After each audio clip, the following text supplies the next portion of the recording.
Hello, today I'm with Warren Coleman.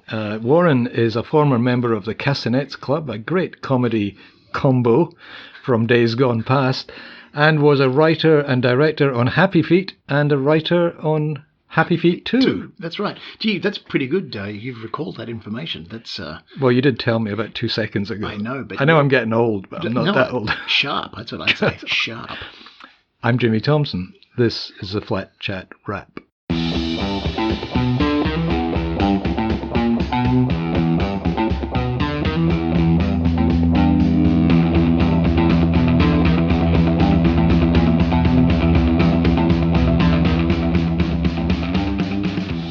Warren. Yes, Jimmy. Welcome to the Wrap. Thank you so much. You know, I feel very rapt to be here. You're wrapped, yes. And you couldn't possibly know this, listeners, but Warren lives so close to me, he could actually turn around in his chair and look at his apartment block. But I won't do that because it'll be squeaky. It'll be squeaky. It's a very squeaky chair. And despite that, we meet probably, about once every 2 years. That's we right. bump into each other and remember that we quite like each other. That's right. It turns out we're actually pretty good mates, but who knew? Yeah, and then people just watch us gabbling, doing 2 years of conversation. That's true. In one stretch. That's true. So we're here today to talk about apartments, because that's probably something you don't talk a lot about, I would think. Not normal. Well, you'd be surprised. My conversation has steered more towards apartments in recent times because you're purchasing. We're purchasing one, and at the same time selling the one that we've been in for almost 30 years. So wow, it's a long time. I tell you what, Peter Packup is he's difficult to dislodge after 30 years. He leaves a lot of stuff around. I think you just leave. You know, you put a sign on a pole in the cross saying the doors to this flat will be open.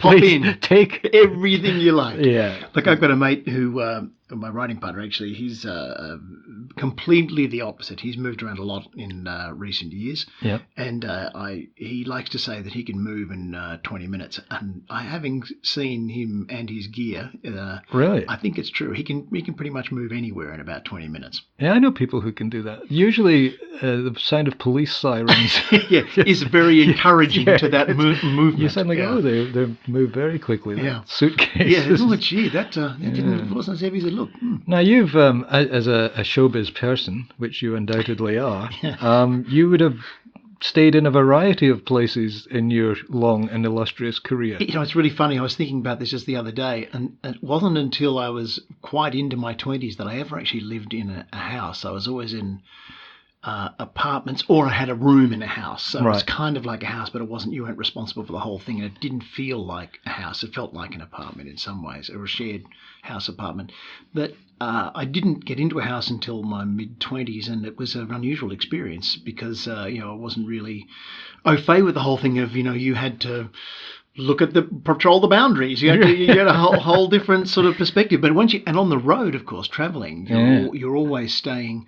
I always feel like we used to think of it as the light switch rule. Right. If you walked into the room and had no idea where the light switch was, or worse, you went for where the light switch was last week. Right. Which often happened. Yeah. I toured across the US with a show. I was a director of a show a couple of times, long tours across the US. The second tour was what they call bus and truck. So first tour was sit down, so you were in each place 2 to 4 weeks. Right. But the second tour was 1 or 2 nights in each place, and it went many, many weeks. And we went from Maine to Arkansas. And that tour was particularly grueling in that sense. The show was great, but what was the show? The show was the Real Live Brady Bunch. It was originally put together by Jill Soloway and Faith Soloway. Now, of course, much better known for being the creators of Transparent on Amazon. Oh wow! One of the first Emmy-winning shows for Amazon. And Faith is Jill's sister, and Faith's the musician. And they wrote together the Transparent musical finale. But they originally created the Real Live Brady Bunch by copying scripts from the original show and performing them live on stage in front of a live audience. How clever! Toured across the US. And you directed that? I directed it in Australia. Right. I went over and met them. I had to get their imprimatur, and they said I was okay, and so I came back and directed it here. And then when that show set off on a couple of tours across the US, they would prefer to stay in LA and try and sell their stuff. So I took it out on tour. I was the tour director, essentially. Right.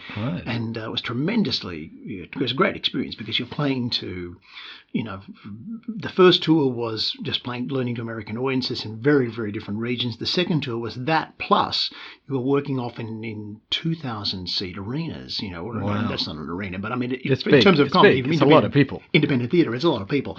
One place in Schenectady, I think, was nearly 3,000 people. So you'd have the laugh would go up to the back and then come back down again, and the actors had to learn with them how to ride that wave. Wow. Something you really can't do here. And then tomorrow night you're in another place, right, which is not dissimilar. So you really needed to be agile on your feet, learn where the laughs were, and it gave you experience that was very much harder to get here because there just aren't the scale of shows that you play here. No. Especially independent, unusual alternative comedies, which essentially the Brady's was, even though it traded on a very famous name. It was people like Andy Richter and a lot of people who've gone on to be fairly well known as writers or directors or performers. But in terms of accommodation, in terms of where to stay, you're always in like Holiday Inns, or because it was a pretty bare bones tour. We just had a bus, and Davy Jones from the Monkees was with us the second time, and he actually had terrific. I learned a lot of things from Davy, not all of which can be discussed in a family magazine. But he had been, of course, touring for many, many years. And he had a couple of basic tips. He said, always the most important thing, he said, is to always carry earplugs. Because you never know when the tour manager distributes the rooms randomly. Yeah. You can be sure that sooner or later you'll be the person who's closest to the elevator, or worse, to the part of the kitchen where they all tip all the bottles out at 3 in the morning. And all the bottles just or the get soft dumped. drink machine. The soft drink machine. There's always something. Yeah. And if you have earplugs, you have much, much better chance of getting a reasonable night's sleep. And so I took that advice, and that was actually one of the better things. I was almost always sharing with somebody else, but that was like apartment living, except that you're all in one room. Yeah, wow. And right, roommates. Totally. It was like type of roommates, and you see each other all night during the show, and then you're actually in the same room together. The next day you're on the bus together. So you really needed to. It was kind of like hyper share house living. From your early 20s. How long did this go on for? How long were you on the road for? The first tour was about 6 to 7 months from DC through to Boston. Wow! And a lot of the actors were from Boston, so we wrapped up 6 weeks in Boston. It was great because nearly all the cast had been originally the tour was supposed to start in Rhode Island, Providence. Right. So they were all local people, and they knew the area super well. They knew all the good restaurants, all the good bars, and that was great. Second tour, year later, this is '94, went from Maine to Arkansas, and that was really, that was real bus and truck stuff. We did play some shows in New Jersey, but mostly it was countryside stuff and around Tornado Alley, and but it was, you just saw parts of the country you'd never have seen, and the motels that were all exactly the same.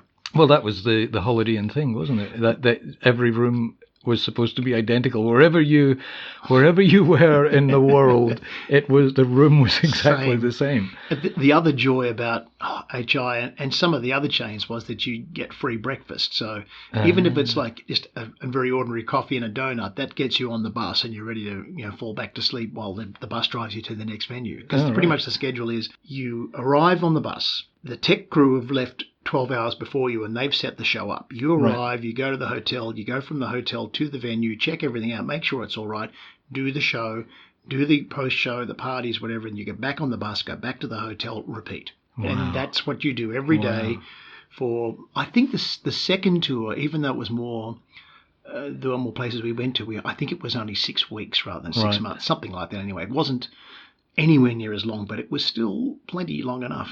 Well, in the original tour, you'd probably be doing 2 or 3 nights in the one place. Oh, the original tour, we were doing at least a week. Most of the time, we were doing 2 to 4 weeks in each place. Right. So even though it's 6 months, you don't move as often. We probably only moved half a dozen times. Yeah. But the second tour, we moved pretty much every night. I don't think we did a couple of consecutive nights, but not many. Whereas the first tour, great thing was that we got to see a lot of the country, but you actually got to go places. We were in Florida long enough to go to the Dali Museum in St. Petersburg, and we were in DC long enough to go to all the sort of political and artists, the Smithsonian and the National Air and Space Museum, all that stuff, and that was great. Which is amazing, yeah.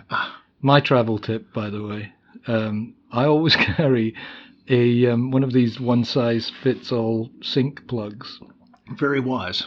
Because you would know. You would know. You're just saying, I'm just going to wash my face and shave, and it's... where's the water going? Where is it going? What is happening? Yes, totally. Yeah. Actually, I saw something on the internet the other day. If you're ever stuck without a plug, you get a piece of plastic, you put it in the plug hole and put a coin. Good thinking. To hold it down there. And then you get enough water to wash and shave. Yeah, the fridge is important. It's the stuff you learn on this podcast. It's amazing. Incredible. It's like a Swiss Army knife, really. And you're from Newcastle originally. No, I'm originally from Melbourne. I did not know that. I was born in Melbourne, in suburban Melbourne, in Springvale, a good 15, 20 k's from Melbourne, central city. I grew up in suburbs, and then I moved to Sydney to go to acting school to NIDA, and then from there I moved to Newcastle in the early 80s, and I was there for from about 82 to 86, and then moved back here, and pretty much have been in Sydny ever since. Just spent some time in the US, but mostly here. Yeah.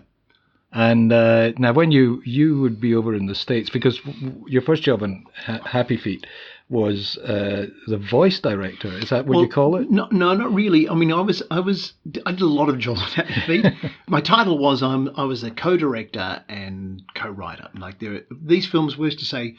A big animated feature is in a lot of ways like a dinosaur. It needs an extra brain about halfway down to keep the legs moving. Right. And that's sort of what we did, the sort of slightly dumb brain halfway down the machine to keep the legs moving. George Miller he runs the show. It's his show. Right. But he would instruct us to say, listen, can you listen to all these takes of audio, all this stuff? Can you make a cut? And I'll listen to it. And he would always often extensively recut what you'd done. But the idea was that you cleared the dead wood out first. We always used to say we're building the plane as it heads down the runway.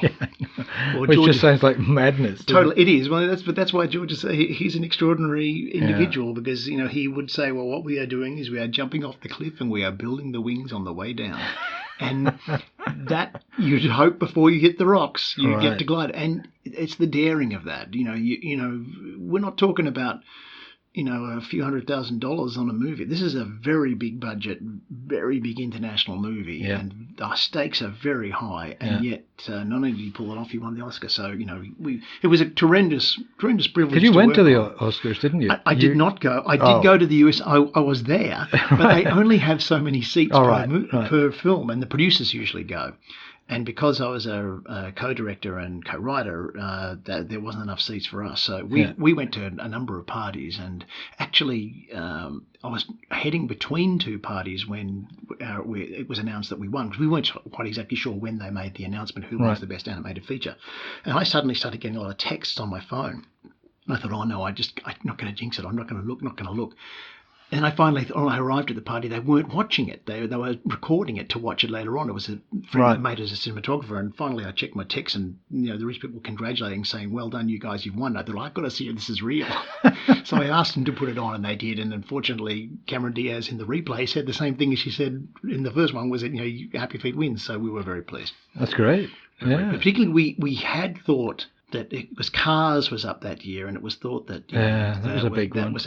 We thought, and it was American. Yeah, it was John Lasseter too. Yeah, so it was like he was a very popular man in the town. So there was the thought that it was going to go to them, but little Aussie battler came through in the end. Yeah, it's funny. In my very brief sojourn in LA in the Fox television office, David Martin had been head of Fox here, and he went over there, and he took me over for a while, and he got a phone call saying, you got to go to the Golden Globes now. And he went, oh really? I was going to watch it at home.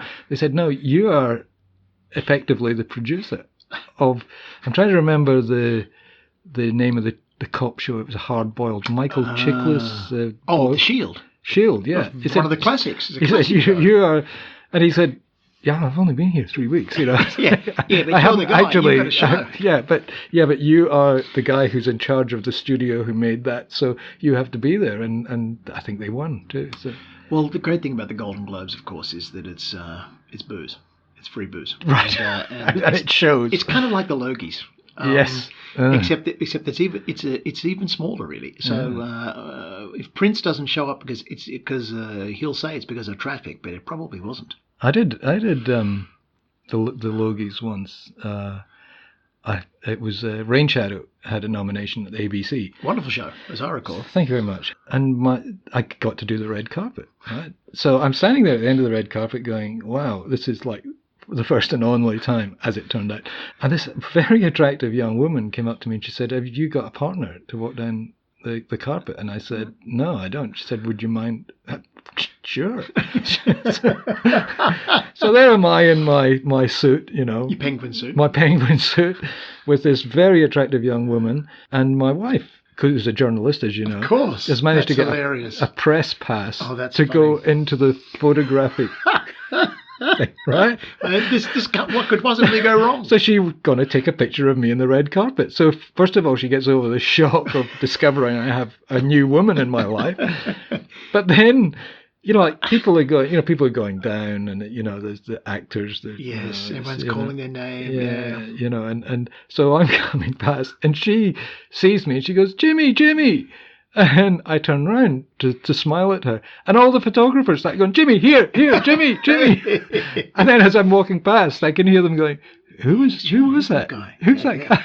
Oh yeah, I've done. Believe me, happy feet too. I went with. I ended up walking the blue carpet with the lovely Kate Flannery, who's was Meredith in The Office. Yes, the woman who's always drunk and flashing. Yes.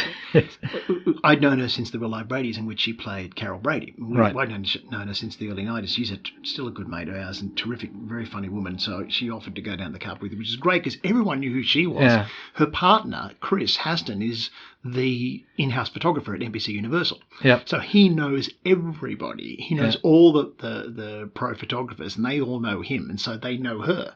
So to be with her was fantastic because everybody, it made what can be a very awkward and difficult situation quite fun. I mean, George Miller loves to tell the story of when he was, I think it was Witches of Eastwick, it might have been a little later, he was doing some red carpet event, and he stepped out and they were all calling, George, George, George, which they do. But he thought, this is nice, they're calling my name. And he looked up and smiled, and he realised that George Clooney was right behind him. Well, the young woman who walked up the Logie's red carpet with me was very impressed with the photographers calling my name. Okay, we are going to have to talk about apartments because that's why people listen to this. We'll take a little break, a little musical break, and we'll be back with Warren Coleman, and we'll be talking about apartments.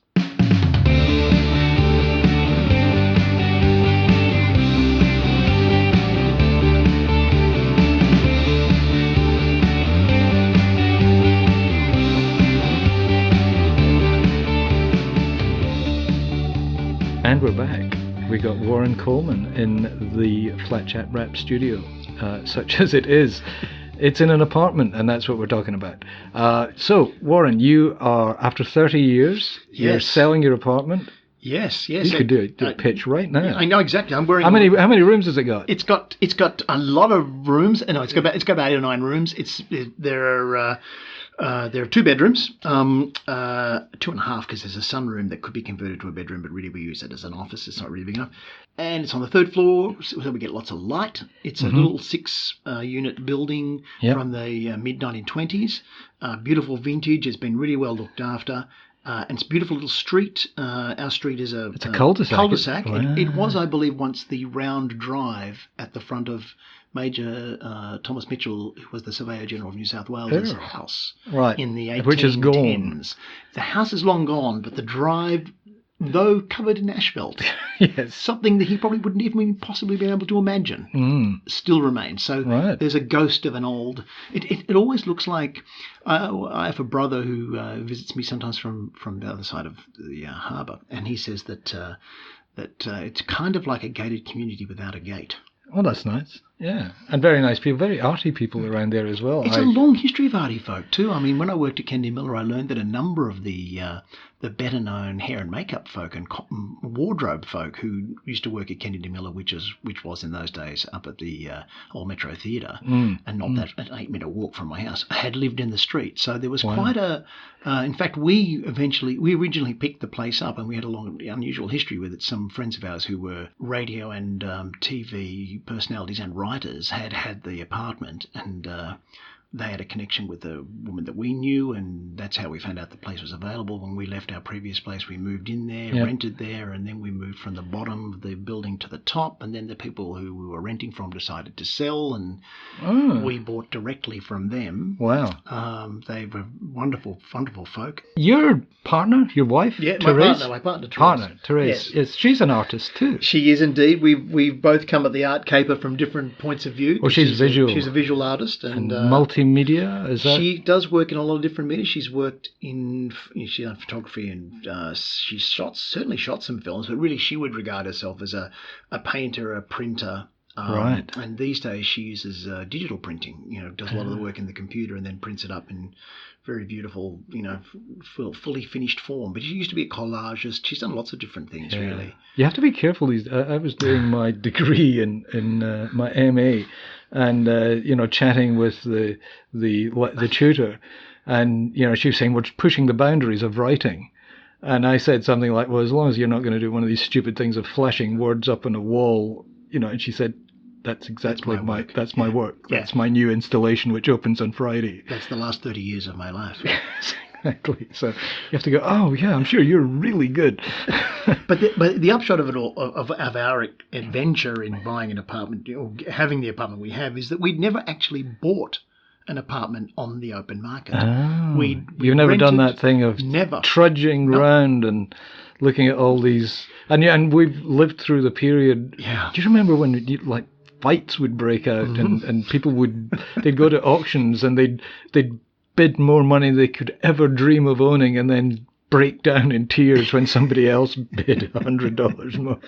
Oh, those were the fun days. Oh, man. Back when it was a contact sport. Yeah, exactly. So you missed all that. Missed all that. But we did sniff around a couple times in the last few years thinking, will we? And then I think, because it's usually Therese, she decided to take the bit between the teeth and thought, let's actually really seriously do this. Yes. And once she started to get that underway, yes. It all started rolling on. And the next thing I knew, I'm putting things in boxes and trying to figure out. Are you doing that Japanese woman thing of holding things up and no, it's much deciding more if it gives you? Do you know the Swedish death cleaning book? No. It's called Swedish death cleaning. And this Swedish woman is like, when you die, someone will have to go through all of your gear. Right. So why not make it a little easier for them? In other words, why don't you do it now? Why wait until you die to clean your gear up? So it's a much more brutal kind of... Well, it's brutal just thinking about it. Yeah. It's very Swedish, I think, rather than Japanese. Whereas the Japanese can be brutal, but they can also be nice with it. Oh, they're lovely people. I was in Japan, well, it's now last year, for the first time. I just couldn't believe how polite and nice and clean. It's so clean. It's a wonderful culture. It is. It has its downside. But don't we all? But yes, if we're looking at it, if we're doing it right. And that woman, I forget her name, but everybody's... Marie Kondo. Marie Kondo, yeah. So you got to hold things up and see if they bring you pleasure. They bring joy. If they spark joy. If they don't spark joy. Surprised, old batteries. That'll put a smile on my face. well, let's not go there. But I found the most difficult thing is because I'm quite sentimental and I keep lots and lots of... and if working in the theatre over the years...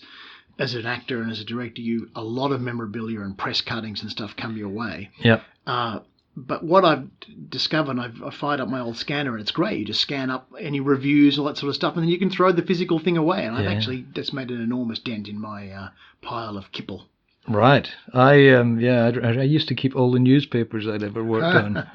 And then, we got to the point of having to move house to accommodate them. Yeah. And it's very liberating when you just say, I have never looked at these things in years, and I am going to put them away. I found it. I've been finding that it's both stressful and liberating. And your house, while you're packing everything up, looks both depleted and yet still full of lots of things that you don't really need. But that you can actually see now. Yeah, I'm also surprised learning, and this is something I until this had happened, I would never have known this. I don't think. I'm also surprised at how much stuff we managed to get in.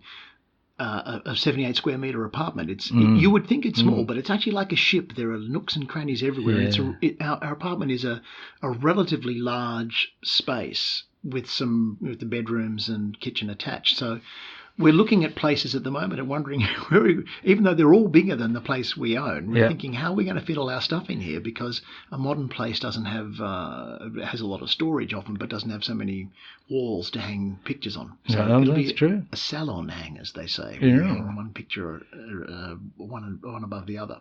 Oh, right, yes. Oh, very good. So there'll be a bit of Well, that. you can put cables and things down. Oh, there, yeah, you can. all that stuff. It's all these days. One of the best things I did in this apartment was, because they had really deep cupboards, Yes, which meant that you've got hostages in there. well, you're not supposed to tell people that. Okay, sorry. And it meant that, when you started digging, it was like doing an archaeological dig. It's like you're finding, these lentils are from the period when I was working in television. Well, I'm staggered. I found my birth certificate the other day. Now, I didn't even know I had it. Right. But my mum had obviously put some of these things together in an old scrapbook, which I found. I didn't even know I had that either. Because that's the other thing that happens is you think, wow, why do I still have that? And wow, how can I even have that? How can that even be? Right. But the journey of discovery is ongoing. But I put in sliding drawers in the cupboards, so they slide all the way out. And now it hasn't changed. I mean, we still have stuff that's like ancient history in terms of pulses, but it's at least we can get to them quicker. I mean, let's face it. That's the other thing that's been interesting is in terms of the gallery of gear that you've got. Yeah. I mean, I dropped a lot of my T-shirts and I got threw out a lot of things because I haven't had to for a long time. Yeah. And I thought, well, I'm going to move all these things. Let's see what's any good.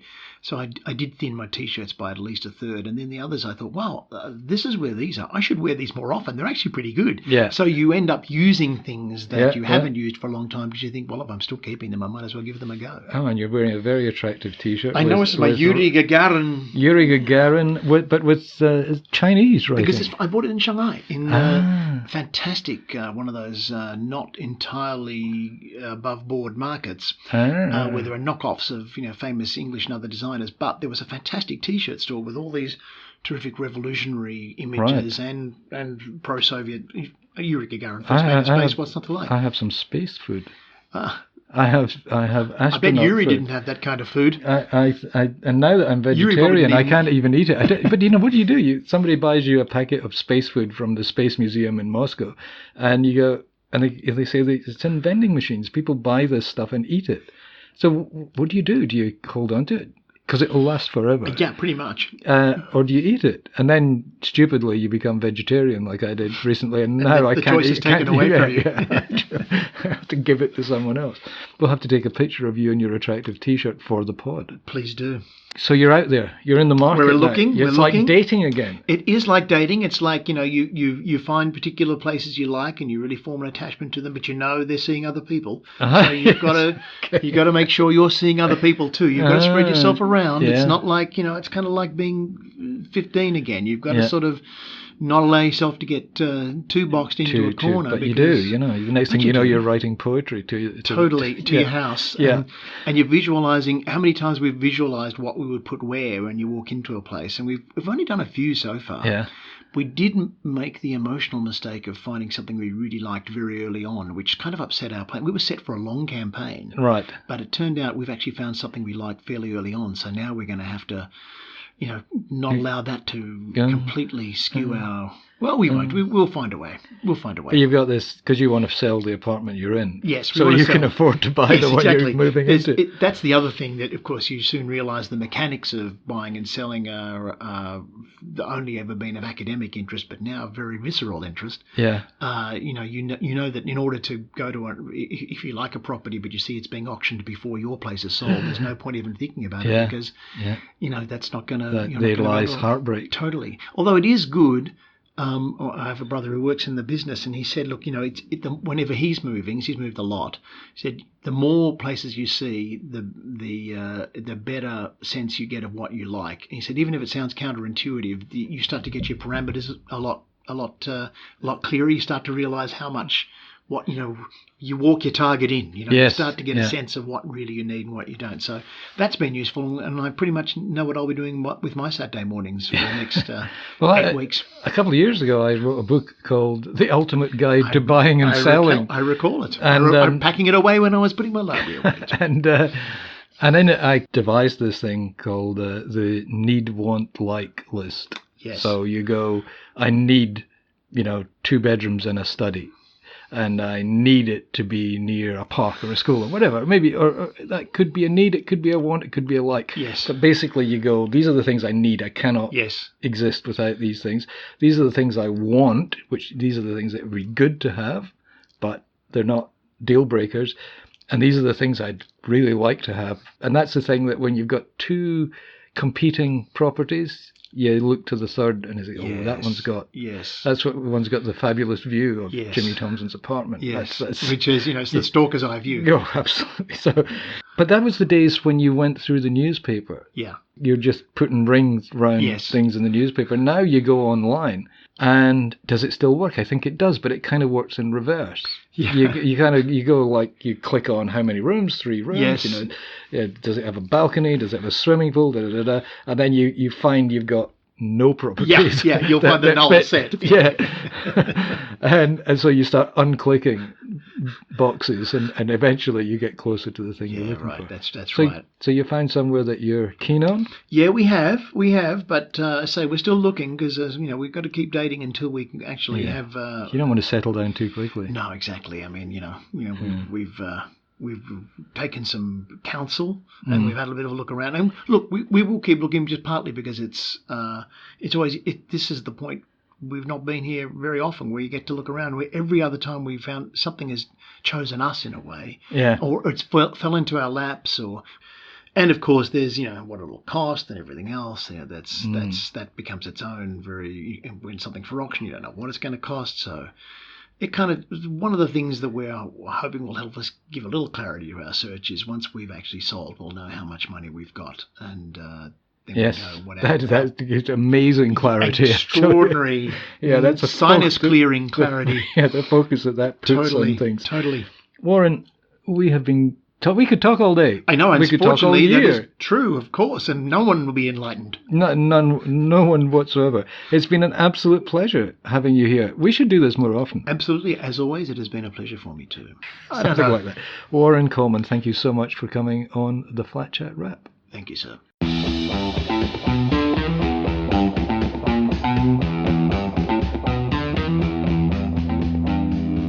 If you enjoy these podcasts, and would you still be listening if you didn't, you can subscribe free of charge on iTunes, Spotify, Stitcher, and lots of other podcast platforms. As I said, it's free of charge, and that means the podcast will be delivered directly to your phone, laptop, or computer as soon as it's published. You'll find links at the end of the show notes, that's the related story, on the Flat Chat website. And the website is where you go to find the stories we've been discussing today, as well as about 10 years of archives and, of course, your questions and answers on the Flat Chat forum. Just log in to flat-chat.com.au to ask a question, or, even better, answer someone else's. Okay, thanks for listening. Talk to you again soon.